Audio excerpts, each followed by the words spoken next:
Hello and welcome to this video where I will discuss with you the very basics of Ableton Live.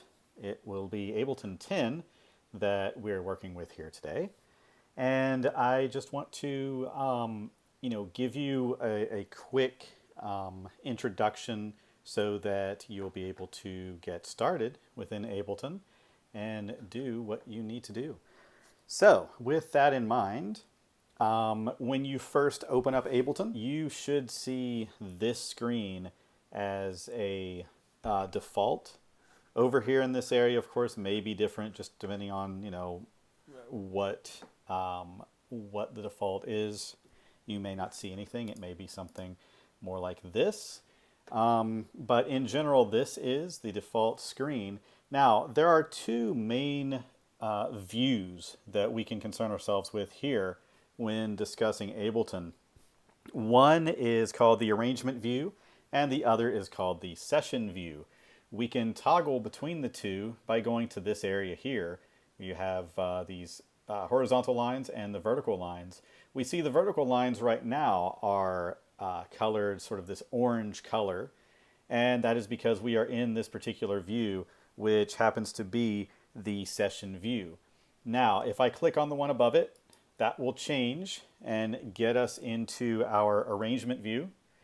And the arrangement view is where we're going to spend our time today anyway, and where you will do most of your work when you're putting the music in. So I'm just going to leave it in this view for our purposes today. Now what I want to do is look around this screen and show you not every little detail, but a lot of the more important things that you'll be working with here. If I start on the far left, you'll already see that this screen is divided into sections. You'll see this section here that I'm encircling, and then a second section beside it, and then everything at the bottom. So there are three main sections here to work with. So I'm going to start on the far left, and we're going to look into where we'll be able to get our instruments and sound effects, or like signal processing, that kind of thing, those kinds of effects and things of that nature. So if I look over here under collections, I will see down here categories, and under categories I will see sounds and drums and instruments and a few other things. So let's click on sounds, see what that gives us. That will open this window. So under name, you'll now see ambient and evolving, which has its list of sounds you can work with. We have bass and brass and so on, piano and keys. So this is where you can get a lot of your sounds. And below this, we'll see drums. And in drums, we will see, of course, a lot of different drum sounds, drum kits that we can work with. This is another one. It just so happens here that I was working with this earlier, the Swan Song kit. That's what I'm going to be working with in the example today. So we'll get into that momentarily. Just below drums, we see instruments, which you have other sounds you can work with, other instruments. You'll notice that a lot of this stuff, it looks like it lends itself more to sort of an electronic style of music, sort of like, club, that kind of stuff.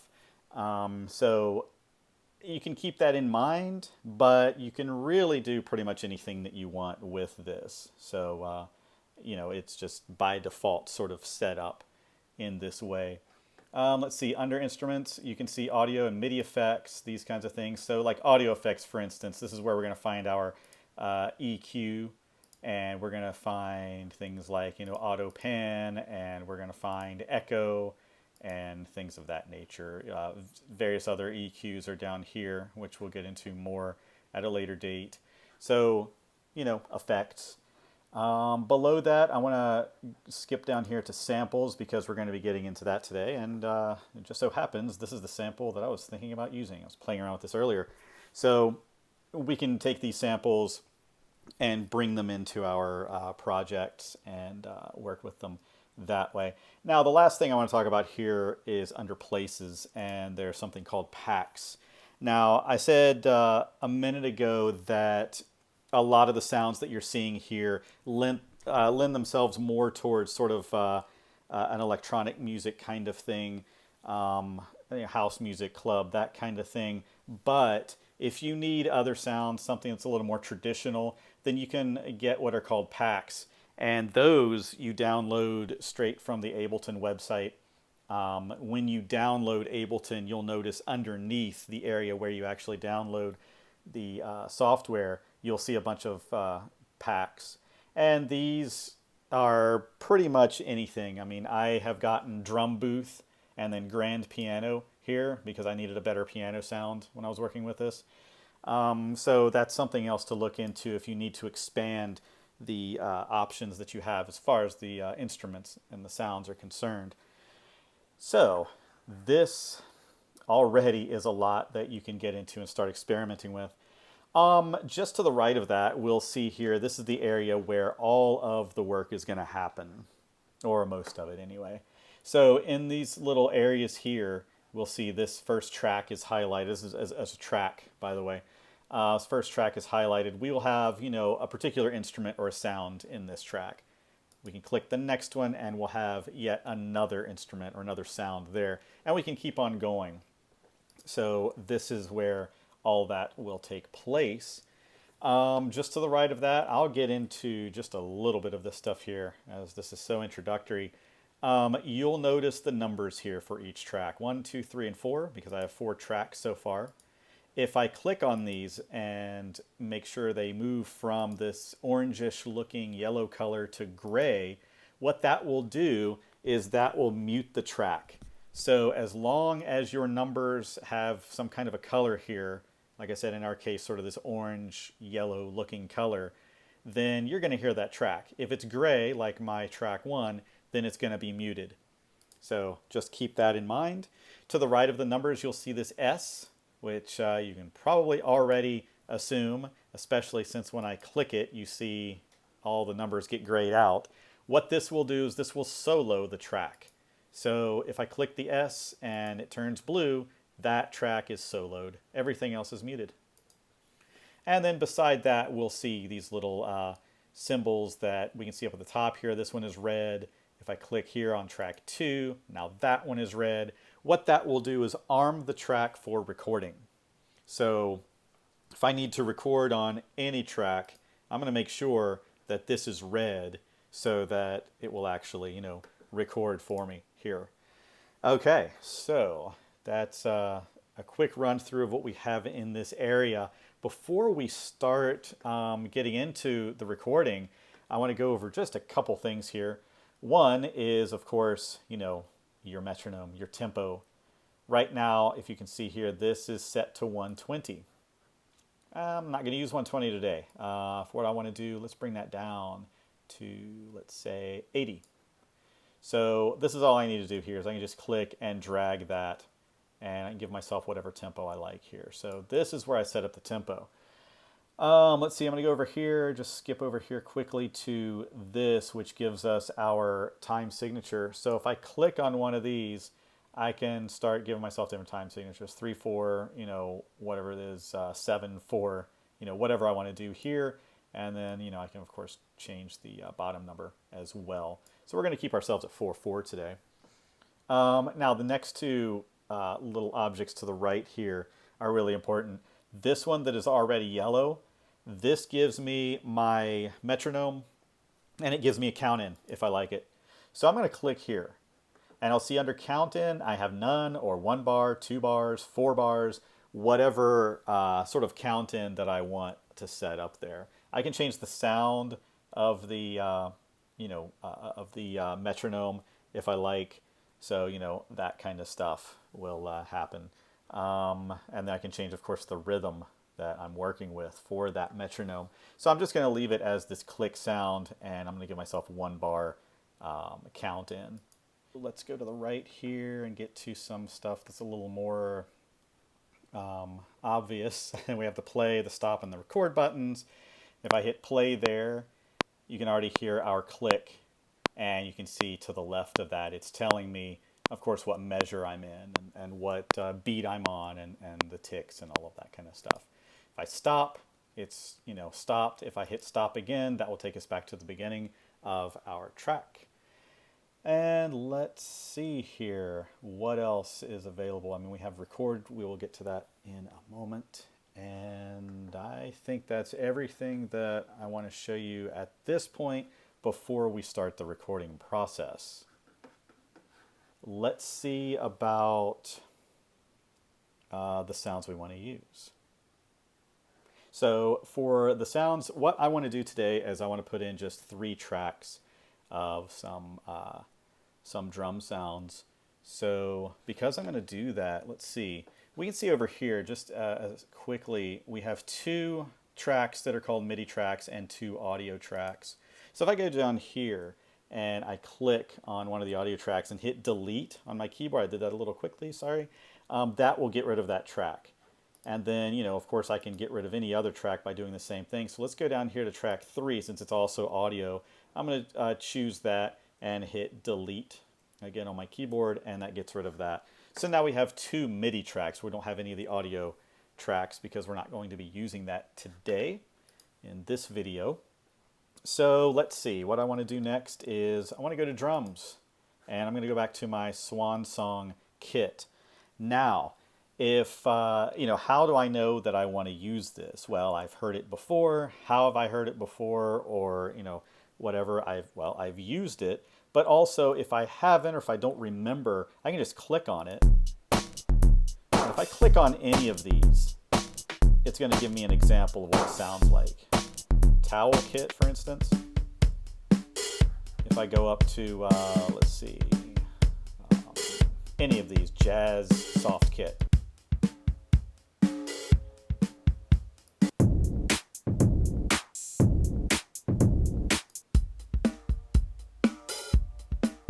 How about the Quark?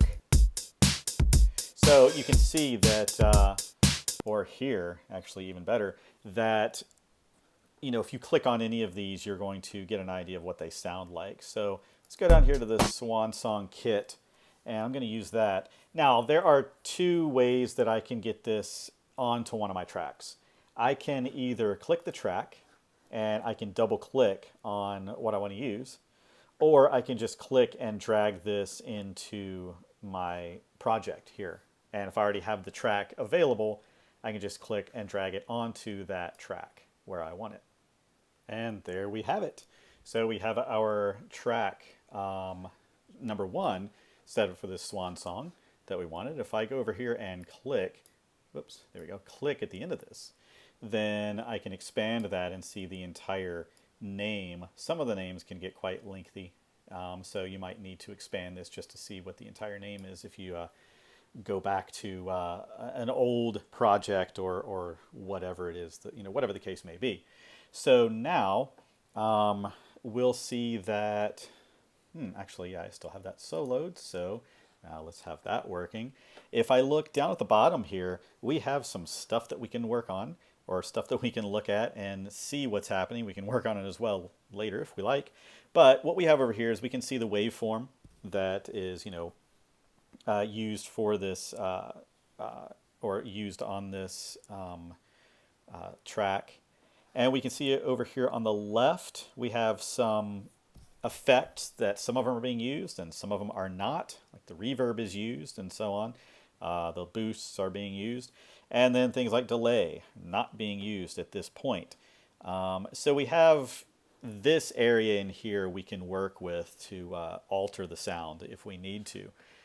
If I go, let's see, if I go over here and start playing around on my keyboard, so now we can hear what's happening. You'll notice down at the bottom, if I hit the kick drum, you'll see one waveform. If I hit the snare idea, you'll see another waveform.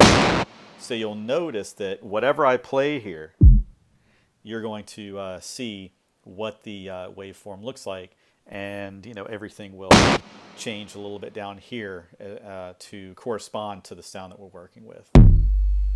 So with that in mind, let's see if there's anything else we need to work with before we start recording? I don't think so. So let's go ahead and put something in here. So I'll go back to this and let's play around with some just kind of a simple beat here. All right, so with that in mind, let's go to the keyboard and the MIDI keyboard and see what kind of beat we can put in. We're going to put something in that's pretty simple. So I'll hit record, we'll get that count off and start rolling.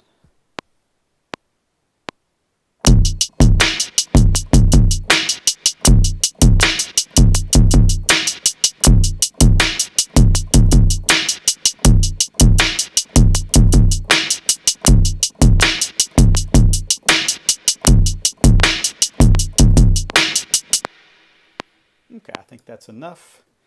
And we'll see what we have here. Let's see. Yeah, not bad. So now we see at the bottom of the screen still this information that shows us about the sound. But what about the information that we've actually put in? If I click here, you'll notice here at the bottom of the screen, now we have this little window that we can click on.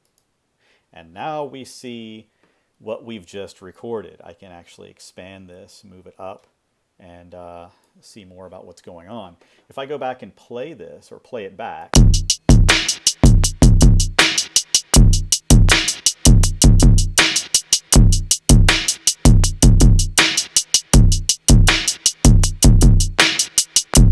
okay, so we have a pretty good recording there, but I noticed that I was off a little bit as far as the tempo was concerned, as far as the beats were concerned there. So what I can do is this. I can click on any of these, and that will choose one of the attack points that I have here. It doesn't matter which.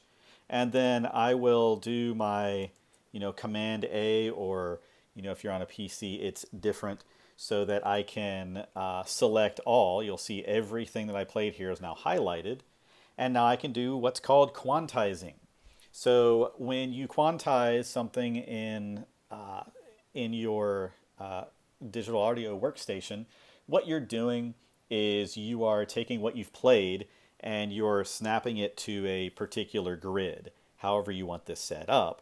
So that, let's say in my case, it should be 16th notes, I would say, that I would like it to snap to. And that will put everything that I played more on the beat. So how I do that is, again, I make sure everything is selected, all of the pitches that I just played, and I'll go up to Edit, I'll drag down, and now I see Quantize Settings. And with this, it's set to 16ths. If I go over here with 16ths and click on it, I can see I can set it to a quarter, 32nd. I can set it to, these triplet figures, triplet 16ths or 8ths, something like that. But in our case today, I just played it straight, so we're going to do 16ths. Let's see, the amount is another thing that I want to look into as well, or at least tell you about. It's set to 100%, which means that it will be as, on the beat as possible, to be perfect. If you want it to have a little bit more of a human feel, a little bit, well, not as mechanical, we'll say, then you'll want to change that amount to something that's lower than 100%. Some people would go down to as much as, like 50% or whatever.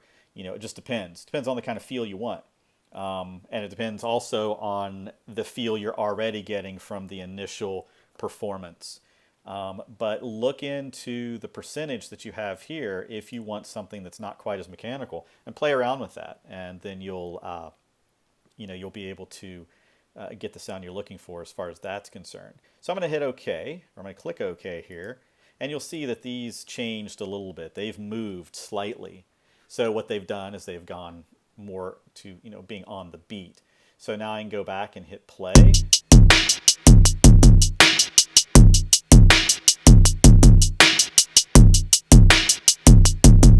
And now we have that set up. So that's it's an okay beat, I think. It gets the point across. So now let's say we want to go back and one of the things that I like to do that's interesting is I like to get samples of, other drum beats and put them in with something that I've already played, and just kind of layer it, and then see, if one sort of complements the other. And so, with doing that, then, you might get something that's more interesting, who knows? So you can play around with that. So what I want to do here is, let's see, let's look for something here. I know there was one here that I've used before, which was pretty interesting.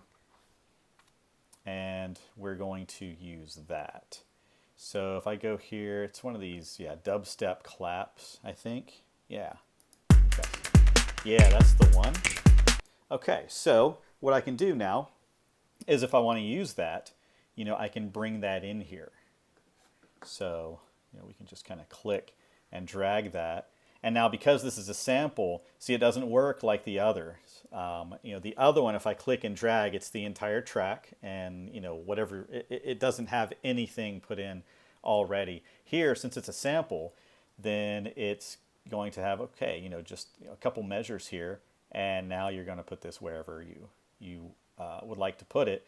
So let's see, measure, I don't know, start on measure 3, let's say, something like that, and then we can click and drag that out, and we can make that last as long as we need to. We'll just make it last until the end of the initial performance here. Let's see if I can, move that back a little bit. And now let's go back and play it and see if that complements it at all.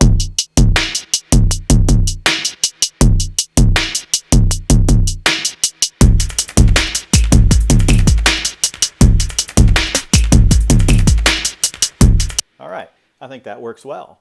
So, you have something that's a little more simplistic, and then you add, this dubstep claps sample and make it a little more complex. So let's see, one other thing that I want to try to add here before we call this video a day, or call it a video, is I want to go back to the congas. Let's see, it's A. So yeah, we have this one right here. Yeah, throw that conga in there somewhere, and click and drag and put this in there somewhere. Now see, I don't have a track here yet, but when I drag it in, suddenly now I'm going to have a track. It will accommodate whatever you bring in. So if I go back and let's say, where do I want to put this? Do I want to drag that? Well, actually, I'm going to put it in a couple spots here. So let's try this. Or rather, we'll put it in a later spot. So let's go back and listen to it from the beginning.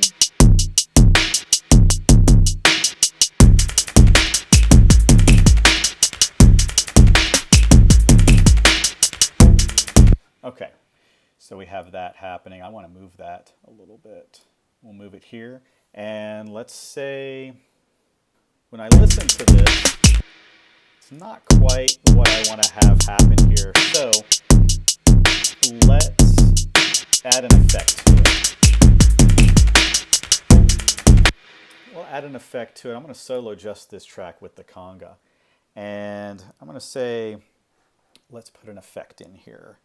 So we're going to go to categories, and we're going to go to audio effects, and it's delay that I'd like to have here. And is it clean delay maybe? Yeah, here we go. Okay, yeah, we have eighth notes. So now I'm going to take this on the conga track. I'll double click, and now I have a delay there. So we're going to listen to this from the top just with the conga track soloed, and we'll see what this gives us. Okay, interesting. Let's now listen to everything together.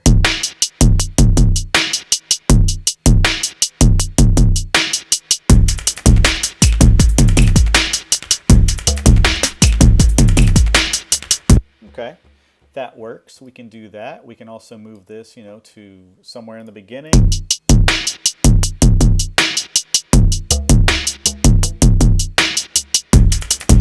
Yeah, I think that's better, so that way we have more of a layer idea going on.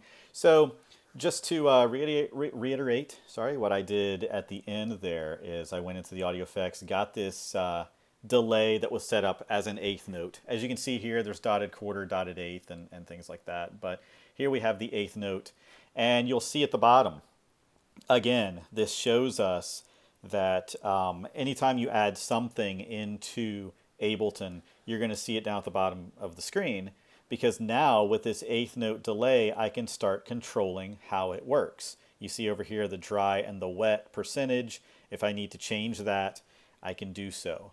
The feedback and so on, I'll be able to change this sort of thing. So, you know, that's how you can get started with Ableton. If you're putting in other instruments, you're going to put in piano, you're going to put in whatever else you want to put in here, you will do the same thing. It's the same process over and over. And in the next video, then I will discuss how to work with audio, how to then, you know, get your audio interface, hook it up, and then record if it's guitar, if it's voice, whatever the case may be.